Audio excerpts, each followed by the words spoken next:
નમસ્કાર ગુજરાત. થોડાક ટાઈમ પહેલા તમે આ બેલા જોયા છે અને અહીંયા આપણે વિસાવદર ભેસાણના અડધું બેલા હટાવવા હાટુથી ગુજરાતનું આખું રાજકારણ અને હળમતિયા ગામનું નામ આખું આ બધાય ખોખલાવે ઉડાવ્યું.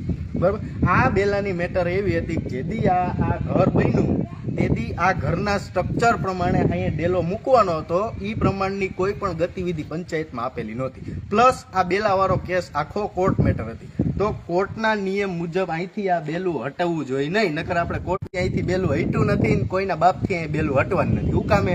કારણ કે કોર્ટની પરમિશન આવી નથી. તો મારા ભાઈ ગોપાલભાઈ ભેસાણથી ચડાકાનું ભાડું થઈ ગયું છે 31 રૂપિયા ને પહેલા હતું 10 રૂપિયા. એટલે પેલા એમાં ધ્યાન દો, પછી ઓલા પુલિયા બને છે એમાં ડાયવર્ઝન કાઢવાના છે ને, ડાયવર્ઝનમાં ધ્યાન દો. તમે કેટલું કામ કરો છો ને ગોપાલ ગીરધારી, એ તમારે બધું સ્ટ્રક્ચર સાથે આપવાનું. હમણાં આઈઠમે કાનોડાનો જન્મ થાય છે અને વિસાવદરમાં ગોપાલ ગીરધારીની વાહે બની ગજેરાનો જન્મ થાય છે. એટલે વ્યવસ્થિત લાઈનમાં હાલજો, બાકી બધા એને ખબર પડે 24 કલાક ફોર્ચ્યુનર લઈને રખડવું, પછી 24 કલાક ભેગા પેટ્રોલ ડીઝલના કાવડિયા નાખવા, પછી કે મનરેગામાં કૌભાંડ કરી